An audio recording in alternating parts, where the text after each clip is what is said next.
In the Heart of the Sea, a book written in 2000 and a movie starring Chris Hemsworth, Thor in the Avengers, made in 2015, tells the tale of the survivors of the wreck of the Essex. It tells the story of a real event involving a whaling ship that was attacked and sunk by an enraged whale in 1819 and became the inspiration for Melville's Moby Dick.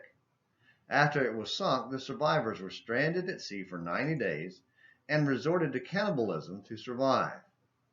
Why Thor couldn't smash some puny whale doesn't make any sense.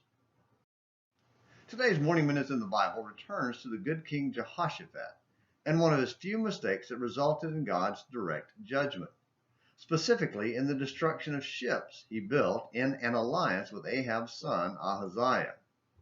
2 Chronicles 20 verses 35 through 37 tells how Jehoshaphat acted wickedly by forging the alliance, and how God's prophet Eliezer rebuked him for the alliance, saying, "Because you have allied yourself with Ahaziah, the Lord has destroyed your work."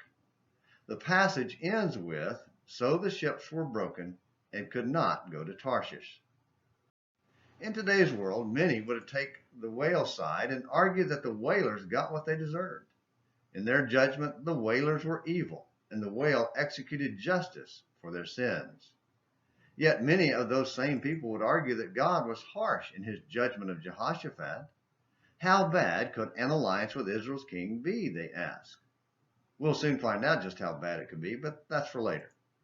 Some even go so far as to argue that God had no right to judge Jehoshaphat, or even that it was immoral for him to act that way, and never see the glaring inconsistency.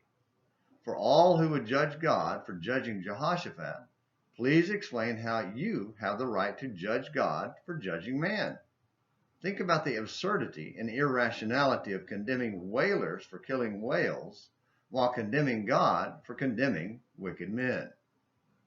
What this tells us is everyone knows there is a standard of right and wrong, even those who loudly deny it. The act of denying any standard requires belief in a standard. So forgive me, but I must reject you and your opinion as the standard of right and wrong. But don't worry, I must reject myself as the standard as well, since I'm no better than you in that regard. Instead, let's recognize God as the standard by which everyone is judged. Jehoshaphat, you, and me. And because of our sin, we all deserve condemnation. We all deserve the destruction of every ship we build in alliance with defiant sinners. So rather than sailing with sinners, which only ends with us stranded at sea, turn to Jesus, who will rescue us from the destruction we deserve. Thank you for watching Morning Minutes in the Bible on An American Missionary.